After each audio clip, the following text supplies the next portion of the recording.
오늘 이야기의 주인공은요, 정말 놀라울 정도로 일거리가 끊이지 않는 한 파트타이머입니다. 이분의 경험을 통해서 어쩌면 오늘날 우리가 직장에서 놓치고 있는 게 뭔지 그 강력한 교훈을 한번 같이 파헤쳐 보려고 합니다. 와, 이 한마디에 모든 게 담겨 있죠. 이분이 얼마나 가치 있는 인력인지, 그리고 왜 주변에서 그를 계속 찾는지 벌써부터 궁금해지지 않으세요? 대체 왜 한 명의 파트타이머가 이렇게까지 필요한 존재가 된 걸까요? 오늘 이야기의 핵심이죠. 무엇이 그를 이토록 특별하게 만들었는지 그 비밀을 지금부터 한번 파헤쳐 보겠습니다. 자, 첫 번째 이야기입니다. 수요가 폭발한 파트타이머. 도대체 어떻게 된 일인지 그 시작부터 한번 따라가 보시죠. 아주 단순한 아르바이트가 어떻게 걷잡을 수 없이 커졌을까요? 이 흐름 좀 보세요. 정말 놀랍죠? 처음엔 그냥 한 달에 5일만 하려고 했는데 금방 9일, 10일로 늘어나고요. 심지어 잠깐 들른 다른 곳에서도 제발 와서 일해달라고 연락이 오는 거예요. 이게 단순히 운이 좋아서 그랬을까요? 아니죠. 실력 하나로 입소문이 제대로 난 겁니다. 근데 여기서 진짜 재밌는 게 뭔지 아세요? 이분은 돈이나 정규직이 목표가 아니라는 거예요. 오히려 한 직장에 꽉 묶여 있는 걸 구속이라고까지 표현하더라고요. 이분에게 중요한 건 바로 자유, 그리고 유연성이었던 거죠. 자, 그럼 도대체 부결이 뭘까요? 어떻게 일하길래 이렇게 모두가 그를 찾는 걸까요?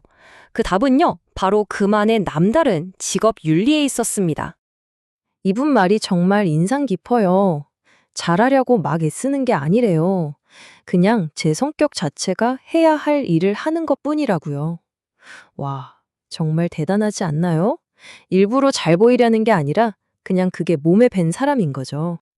이 차이 좀 보세요. 정말 극명하죠? 이분은 스스로 일을 찾아서 하는 스타일인데 본인이 직접 고용해봤던 다른 파트타이머들은 어땠냐면 딱 시킨 것만 하고 그 다음엔 그냥 멀뚱멀뚱 서서 다음 지시를 기다렸다는 거예요.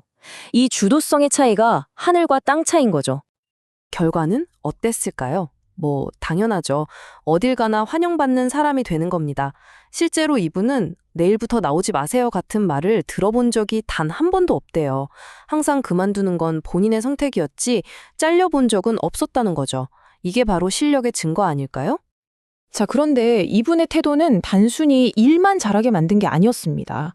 현장을 아주 넓은 시야로 보게 만들었거든요. 그러면서 어떤 구조적인 문제를 발견하게 되는데 바로 세대 간의 딜레마입니다. 그가 현장에서 발견한 핵심 문제가 바로 이거였습니다. 같이 일하는 동료들의 평균 연령이 생각보다 너무 높다는 사실이었죠. 바로 이 숫자, 70, 70살입니다. 실제로 같이 일했던 동료 한 분의 나이가 70이었대요. 노동 현장이 고령화되고 있다는 말이 그냥 뉴스가 아니라 이렇게 피부로 확 와닿는 순간이죠. 그리고 이게 왜 문제냐면요. 특히 몸을 많이 써야 하는 일에서는 나이가 곧 작업 속도에 영향을 줄 수밖에 없잖아요. 그러다 보면 결국 전체 팀의 업무 흐름을 딱 막아버리는 병목 현상의 원인이 되는 겁니다. 자, 여기서 진짜 중요한 포인트가 나옵니다. 한 사람의 속도가 느린 게 과연 그 사람 한 명의 문제로 끝날까요? 절대 아니죠. 그 부담은 보이지 않게 팀 전체로 퍼져나갑니다. 바로 숨겨진 팀의 부담에 대한 이야기입니다. 생각해보세요.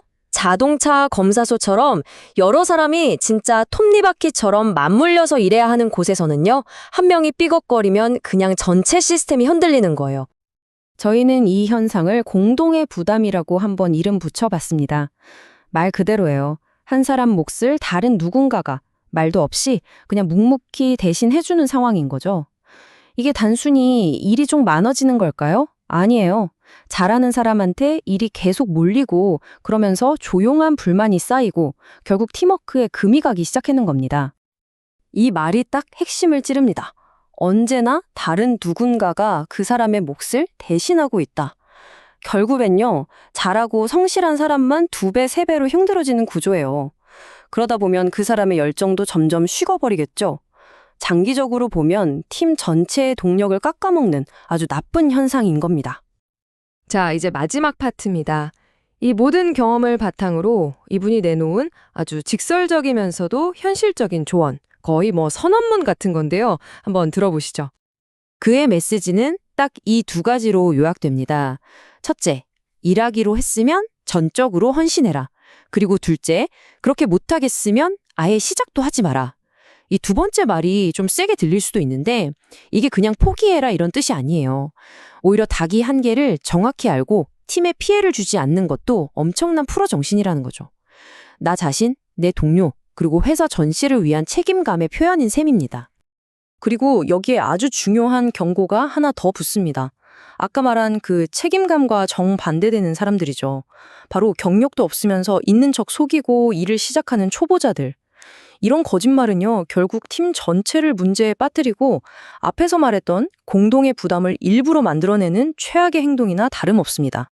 이야기의 마무리는 정말 파격적입니다. 이분이 이런 제안을 해요.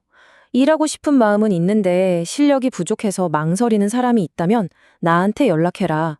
내가 도와줄 수 있다. 와, 이건 그냥 조언을 넘어서는 거잖아요. 책임감 있는 기회, 그리고 진정 성장이란 무엇인지에 대해 다시 한번 생각하게 만듭니다. 만약 여러분이 이런 제안을 받는다면 어떻게 하시겠어요?